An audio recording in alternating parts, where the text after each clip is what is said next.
disfrute este contenido del día de hoy, trastorno del crecimiento fetal. Nos acompaña nuestro ginecólogo y el profe en ginecología, el doctor Miguel Montero. Doctor, y a mí Sí. me Ujú. gustaría, me gustaría saber en este tema del día de hoy, ¿por qué, qué es el trastorno del crecimiento fetal y qué lo causa?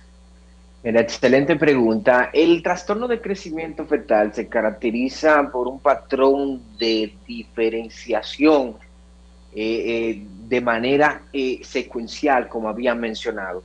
Cuando las personas hablan de trastorno del crecimiento fetal, solamente piensan en deficiencia, pero también el exceso de crecimiento es una alteración del trastorno de crecimiento fetal. O sea que no solamente vamos a tratar de manera general la restricción, también de manera excesiva. Nasira, algunas estadísticas que evidencian en el libro de Williams, Uh en -huh. Estados Unidos, el 20% de los lactantes que nacen tenían un trastorno del crecimiento fetal. Dígase, un 8.6% con deficiencia o un 7.6% más o menos aproximada con exceso de crecimiento. O sea que es sumamente importante saber cuáles son los factores de riesgo y la causa que lo provoca. Cuando nosotros los ginecólogos y los pediatras hablamos en base a gramo y en base a percentil, Uh -huh. pero voy a tratar de llevarlo a lo más, quitando la parte técnica de que se pueda comprender. Por ejemplo, vamos a tomar dos medidas de mínima y máxima. Por ejemplo, un niño, que nosotros vamos a querer que tenga más de 2.500 gramos. Cuando hablo de gramos, vamos a pasarlo en libras, 5.5 libras, más o menos. Okay. Y o 4.000 gramos, que más o menos en libras es 8 libras y 8 onzas. Siempre me dicen, ¿y qué es 2.000 gramos, doctor? Hacemos la referencia, 5.5 y 8.8. Ahora bien, para hablar de trastorno del crecimiento fetal, hay que determinar hasta la población donde vive, si está a nivel del mar. Se ha evidenciado que embarazadas que viven en alto nivel, en referencia al nivel del mar, tienen una disminución en relación a su crecimiento fetal. Igual, sí, claro que sí, igual, depende de la etnia. Depende, hay tres factores que son principales que determinan el crecimiento fetal. Número uno, el factor nutricional, los aportes que lleva la madre hacia el feto. Y me voy un poquito más allá. Se ha evidenciado, Nasira, que los niños que tienen restricción de crecimiento fetal en la vida adulta tienen mayor riesgo de desarrollar patologías cardíacas, diabetes e hipertensión. Miren dónde voy, de la parte del embarazo a las consecuencias que tienen allá, más cuando sean adultos. El otro factor de riesgo, además del aporte nutricional, es la transferencia placentaria hacia el bebé. Usted come bien, pero vamos a ver si su placenta le lleva los aportes, ¿verdad?, nutritivos al bebé. Y el otro factor importante que siempre lo destaco con mis pacientes es la parte genómica, la genética. Siempre le digo, por eso nosotros los ginecólogos y los pediatras nos manejamos en base a percentiles, que lo voy a detallar un poco, Uh -huh. porque no es lo mismo, Nasira, un bebé, yo tengo 6 pies y 2 pulgadas, 6'2", no Uh es lo -huh. mismo un bebé, hijo mío, que uno de 5 pies, quizás tenga un diámetro, un crecimiento fetal mayor, y no quiere decir que tenga una restricción patológica de crecimiento. Okay. Entonces esos son los tres factores más importantes: nutricional, la transferencia placentaria. Por ejemplo, hay patologías, trastorno hipertensivo, por ejemplo, que tienen daño placentario y tienen un déficit de ese aporte y generan una restricción, y la parte genética. Ahora bien, el trastorno del crecimiento fetal lo dividimos también en tres fases. Por ejemplo, una fase inicial que se corresponde a las 16 semanas, que lo que hay en esa fase es una hiperplasia, un aumento de las células, una fase intermedia hasta las 32 semanas, y luego ya una última fase que es después de las 32 semanas. ¿Por qué voy a hacer hincapié en estas fases, Nasira? Porque si tomamos la referencia de la edad gestacional y el peso, en las primeras semanas el aumento que tiene en gramos es muy poco, aproximadamente 5 gramos por día. Esas son las primeras 16 semanas. Si tomamos la fase intermedia hasta las 32 semanas, más o menos un 15 gramos por día, más o menos aproximado. Y después de las 32 semanas, que hay, además de hiperplasia, hipertrofia de la célula, ahí es que el niño comienza a tener cúmulo.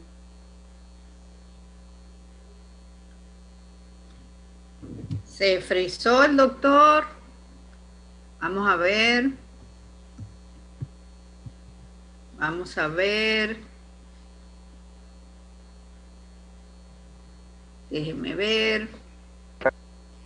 Vamos a esperar. ¿Tuvo alguna interferencia? Sí, ok. Nos quedamos en cuanto a las 32 semanas. Exacto, que hay una curva muy significativa a partir de las 32 semanas. Entonces, hay que entender que la mayor ganancia de peso en relación a gramos por día se da en esa última fase. Entonces, hay madres, por ejemplo, que su niño tiene 24 semanas, vamos a verificar, por ejemplo, tenemos una tabla, 24 semanas, en el percentil 10 como mínimo, por ejemplo, 498 gramos. Dice, okay. Doctor, pero vamos a decirlo también en libra. Vamos a ver si lo calculo, por ejemplo, vamos a ver la de 37, que es lo normal. Okay. El percentil 10, que sería mínimo 5.5 libras. Okay. Por ejemplo, me dice, doctor, pero tiene poco gramo, tiene poca libra mi bebé. No, es que eso va referente a ese percentil dependiendo la edad gestacional que esté.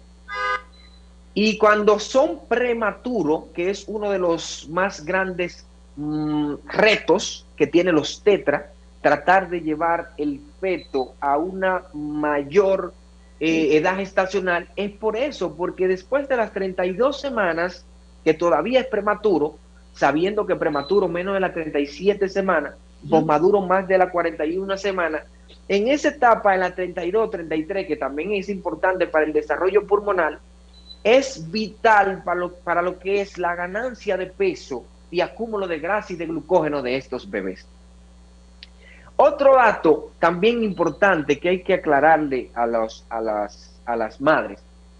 Puedes tener por ejemplo, en relación al percentil, podemos hablar que un feto pequeño para la edad gestacional, por debajo, por ejemplo, del percentil 10, puede ser que sea pequeño para la edad gestacional y no tener un trastorno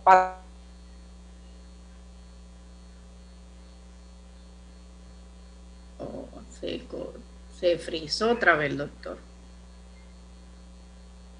Vamos a ver, vamos a esperar. Vamos a esperar que el doctor vuelva y se conecte. Sí, se me está cortando. Sí. Ya yo lo escucho. Le decía que puedes tener un feto pequeño para la edad gestacional y no tener una condición patológica de restricción de crecimiento fetal. Cuando hablamos de restricción, para hablar ahora de las deficiencias, y me voy a entrar también en el aporte calórico, la importancia de la glucosa, si tiene, por ejemplo, un bebé por debajo del percentil 5, ya nosotros podemos hablar, en relación a la edad gestacional, podemos hablar de restricción de crecimiento fetal. Tengo que hablar en relación a la edad gestacional y en relación al percentil, Nasira, porque en base a eso es que nosotros podemos determinar si un bebé viene con alteración del crecimiento evolutivo normal. ¿Cómo se diagnostica esta restricción del Exactamente. Entonces, ¿qué es lo que nosotros tenemos que determinar en una persona embarazada? Estos factores de riesgo que pueden incidir, vamos a tratar primero las deficiencias, En estos tipos de deficiencia de trastorno del crecimiento fetal hay factores psicosociales. Por ejemplo, el tabaquismo, el alcohol, drogas, está relacionado con trastorno en el crecimiento fetal, sacando la parte genética que había mencionado y de los trastornos per se de la placenta, de la transfusión placentaria. Hay factores sociales, como lo que mencioné, que pueden interferir. Entonces, desde el cuidado preconcepcional significa desde antes de quedar embarazada, tenemos que detectar estos factores de riesgo para poder tener un embarazo saludable. Me voy un poquito más allá ahora, la parte nutricional. La mejor evidencia clínica de que un embarazo puede ir teniendo un crecimiento fetal normal es la ganancia de peso. Por ejemplo, una embarazada nacida no puede aumentar en el embarazo completo más de 12.5 kilogramos, o como decía un profesor que quiero mucho y admiro mucho, el doctor César López, no puede aumentar más de una libra por semana. Pacientes que tú en la consulta puedas evidenciar que no ha ganado las libras correspondientes, que pueden tener trastornos, por ejemplo, de alimentación, ¿verdad?, de nutrición, ya es el primer signo de que su bebé... Yo le voy a hacer, ahora que usted está hablando de la parte nutricional, pero ¿qué pasa entonces con aquella madre que tiene muchísimos síntomas, que no quiere comer, que se la pasa vomitando? Mira, ¿cómo puede ganar peso, doctor? Yo le estoy haciendo esa pregunta porque yo sé que ahora mismo las personas que están escuchando y viendo nuestro canal de YouTube dicen, pero ¿cómo voy a ganar peso si no soporto ni el agua ni la comida? Claro, mira, hay una parte que se llama hiperemesis gravídica. En este librito es maravilloso. Porque yo esta pregunta la tengo ahí. Mira, Nasira, el cuerpo es tan inteligente. Yo había mencionado las 3 fases de crecimiento fetal. La fase inicial, la de 16 semanas, que es más o menos 5 gramos, que no crece mucho. ¿Sabías que esos trastornos sintomáticos del embarazo, el malestar, las náuseas, la acidez, después de las 16 semanas generalmente desaparecen? Mira que el cuerpo solo, yo cada vez que estudio, me enamoro más de Dios por la fe cristiana, porque el cuerpo es inteligente. Nasira, muy difícil una persona en el tercer trimestre, después dije que la 32 semanas está la última fase, tiene trastorno de vómitos y náuseas. Eso es increíble. Y yo leyendo esto digo, wow, claro, porque en ese momento es que necesitamos más aporte nutricional para el bebé. Ese momento es que el bebé comienza a tomar más libras. Ahora bien, existen trastornos patológicos de hiperemesis gravídica, náusea, deshidratación, que tienen que ser tratadas por sus tetras. Nosotros no podemos dejar que una embarazada tenga una deshidratación importante. Claro, existen también aportes nutricionales para ese tipo de pacientes que no puedan tener una alimentación una alimentación normal de su uso cotidiano. Por ejemplo, buscarle, ¿qué le digo yo? Por ejemplo, el aumento de las frutas, el aumento de las legumbres, la disminución de alimentos que tengan mucha grasa, reducir ese tipo de alimentos, reducir los pasteles, los dulces, que son carbohidratos, que me voy a entrar en la parte de excesivo también, de trastorno del crecimiento que tienen que ver con exceso. Reducir también o no comer lo que son los huevos crudos, que también puede tener algunas patologías infecciosas. Crudo, sí, eso que necesitamos, ni pescado crudo. Entonces nosotros necesitamos identificar en nuestras consultas ese tipo de pacientes que no tienen un crecimiento adecuado, no un crecimiento, una ganancia de peso adecuado, porque es uno de los factores que pueden influir en el crecimiento fetal. Igual, en el examen físico, nosotros podemos evidenciar, tiene que existir una correlación, Nasira, con la altura uterina y la edad gestacional. Por ejemplo, ¿qué es la altura uterina? La altura uterina. La altura uterina es una medida métrica donde se puede evidenciar la cantidad en centímetros que tiene el abdomen, desde la sínfisis púbica hacia el fondo. Por eso es cuando van a las consultas, tenemos una cinta métrica y medimos. Y también vital, soliciten su peso. No podemos detectar pacientes con disminución de ganancia de peso y no tomar medidas, signo de alarma, o un aumento de peso excesivo.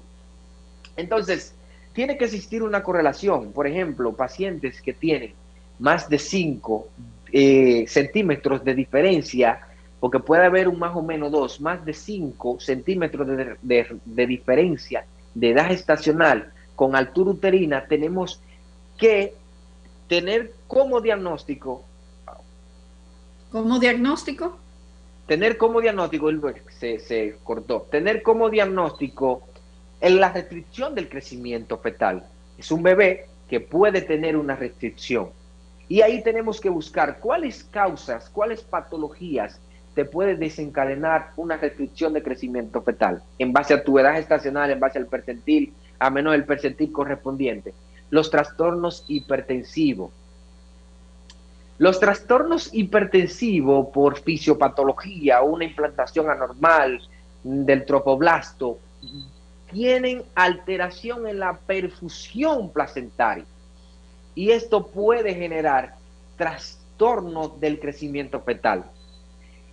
Existen diferentes tipos de restricción de crecimiento fetal. Existen algunos que son simétricos y algunos que son asimétricos en relación a la circunferencia abdominal y perímetro cefálico. Por ejemplo, Nacira, nosotros podemos saber si una restricción es crónica desde el inicio, que más bien serían la restricción de crecimiento simétrico, por ejemplo, patologías virales al inicio, fármacos, si la persona usa algún medicamento para convulsiones y eso puede traer... puede traer como consecuencia de los mismos trastornos hipertensivos desde el inicio, hipertensión arterial crónica, puede tener trastornos de crecimiento de manera simétrica. Ahora bien, hay alteraciones que son asimétricas que nos da como evidencia que existe un déficit ya en el momento avanzado del embarazo. Y también nosotros lo tenemos que detectar, porque ya había dicho Nacira, que eso te puede ocasionar hasta en la adultez trastorno cardíaco, metabólico y de diabetes. Y la